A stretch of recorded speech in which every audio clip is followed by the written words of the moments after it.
पढ़ना शुरू कर दिया, पक्का नमाजी बन गया। एक दिन ऐसा हुआ कि माँ शक्कर रखना भूल गई, क्योंकि बच्चा नमाजी बन चुका है।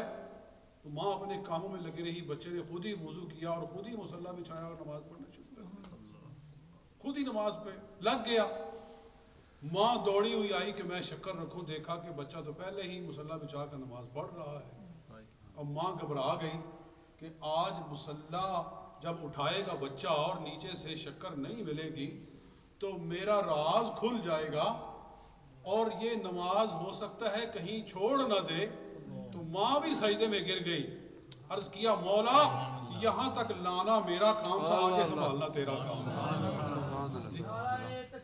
अल्लाहु अकबर, नाराए रिसालत, या रसूल अल्लाह, अज़मते मुस्तफा जिंदाबाद। तो जब नमाज खत्म की, बच्चे ने देखा तो जिस तरह पहले शक्कर होती थी उसी तरह शक्कर फिर भी मौजूद थी। यानी अल्लाह ने फरिश्तों को फरमाया कि जाओ मेरी बंदी की बात को पूरा करो और इसको शक्कर उसी तरह अता करो जिस तरह पहले माँ ने दी थी, आज हम इसको शक्कर दें। तो ये है तरबियत कि बचपन से लेकर औलाद को नेकी के रास्ते पर डालो, बचपन से लेकर, जब अभी उनको सही तरह होश भी नहीं आया तब से लेकर। बच्चा बचपन में जो कुछ देखता है ना वो चीजें उसके ज़हन के अंदर बैठती जाती है जी। आज हमारे घर के अंदर एक हदीस पाक मुझे याद आती है, नबी अलैहिस्सलाम ने इरशाद फरमाया मेरी उम्मत पर ज़माना आएगा कि हर घर में गाने की आवाज़ आएगी, हर घर से गाने की आवाज़ आएगी। तो आप खुद सोच लें कि आजकल क्या हो रहा है, क्या हर घर के अंदर गाना चल रहा है कि नहीं चल रहा? क्या ख्याल है दोस्तों?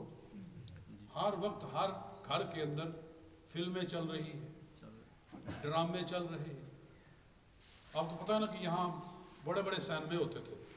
ये बरतानिया के अंदर लोग जब शुरू में आए हैं तो हमारे बुजुर्ग लोग वो अपना वीकेंड जो है वो सिनेमों में गुजारते थे।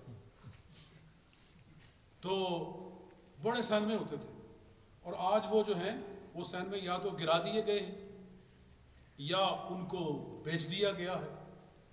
अब सिनेमा जो है वो कोई खाली। वजह क्या है? वजह ये है कि हर घर के अंदर सिनेमा बन गया, इसलिए अब सिनेमा देखने कौन जाए? क्या ज़रूरत है कि जब हर घर में सिनेमा चल रहा है। तो हमारे घर नहीं है, सिनेमे हैं हमारे घर। तो सिनेमे में और क्या होता है? यही होता है ना कि वहाँ पिक्चर्स चलती हैं, वहाँ ड्रामे चलते हैं, वहाँ फिल्में चलती हैं। तो वो हमारे घर के अंदर सुबह से लेकर शाम तक ही कुछ तो चलता है। कई बुजुर्ग औरतें ऐसी हैं कि तस्बीह भी फेर रही हैं साथ साथ जी, और ड्रामा भी चल रहा है जी। एक ड्रामा खत्म होता है तो वो चैनल चेंज करके दूसरा लगा देती है, वहाँ दूसरा ड्रामा चल रहा है और साथ में तस्बीह भी पढ़ती जा रही है। ड्रामा जा रहा है। खुदा का खौफ करो जी। ये तस्बीह पढ़ने के लिए यही बेहतरीन तुम्हें मंजर नजर आया है कि साथ में ड्रामा भी देखें और साथ में तस्बीह भी फेरें। अल्लाह ताला माफी अता फरमाए। और ये सुनना चाहिए। सैयद आलम सल्लल्लाहु अलैहि वसल्लम हज़रत अब्दुल्लाह इब्न उमर, जिनकी मैं पहले बात कर रहा था, ये इब्न माजा शरीफ की हदीस है। हज़रत अब्दुल्लाह इब्न उमर रज़ी अल्लाह तआला अन्हु काफिले में जा रहे हैं कि देखा कि आगे से एक और काफिला आ रहा है और उनके अंदर कोई आदमी बांसुरी बजा रहा है। तो हज़रत अब्दुल्लाह इब्न उमर ने रास्ता तर्क कर दिया, रास्ता छोड़ दिया, रास्ते से हट गए और कानों में आपने उंगलियां दी और फिर अपने साथी से पूछा कि चले गए इश? तो कहा कि चले गए। तो फिर उंगलियां निकाल ली और कहा कि मैंने वही किया है जो मैंने अपने नबी सल्लल्लाहु अलैहि वसल्लम को करते देखा था। हुजूर सल्लल्लाहु अलैहि वसल्लम ने देखा कि कोई शख्स बांसुरी बजाते आ रहा है तो हुजूर ने अपने कानों में उंगलियां दे ली। जब तक वो आदमी दूर नहीं चला गया हुजूर ने अपने कानों से उंगलियां नहीं निकाली। नबी अलैहिस्सलाम को गाने की आवाज़ पसंद नहीं थी। آپ کو یہ آواز نہیں پسند تھی، لیکن ہمارے گھر میں تو صبح سے شام تک یہی گانے کی آواز ہی چل رہی ہے۔ اللہ تعالی ہمیں پناہ عطا فرمائے۔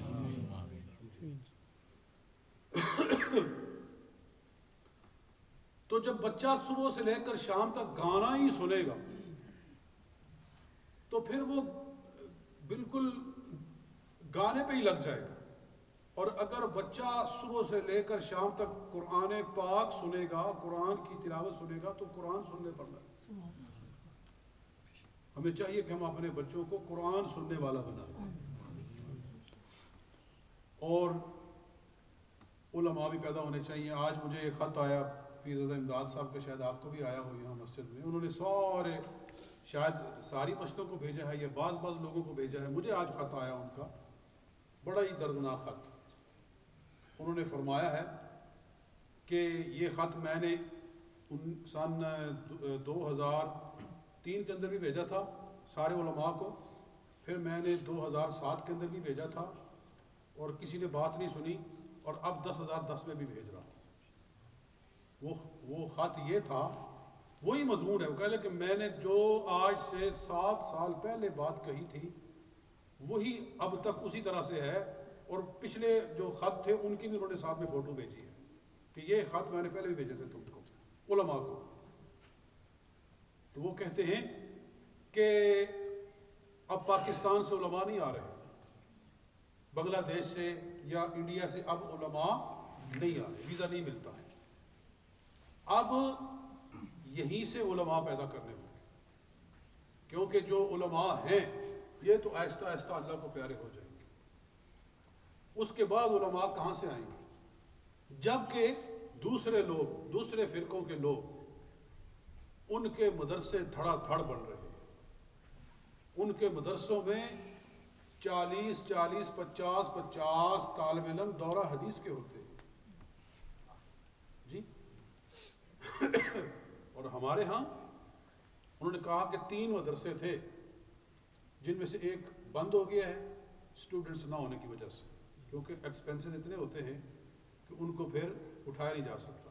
2 ہیں وہ چل رہے ہیں، لیکن طالب علموں کی کمی کی وجہ سے لگتا ہے کہ کہیں وہ بھی بند نہ ہو جائے۔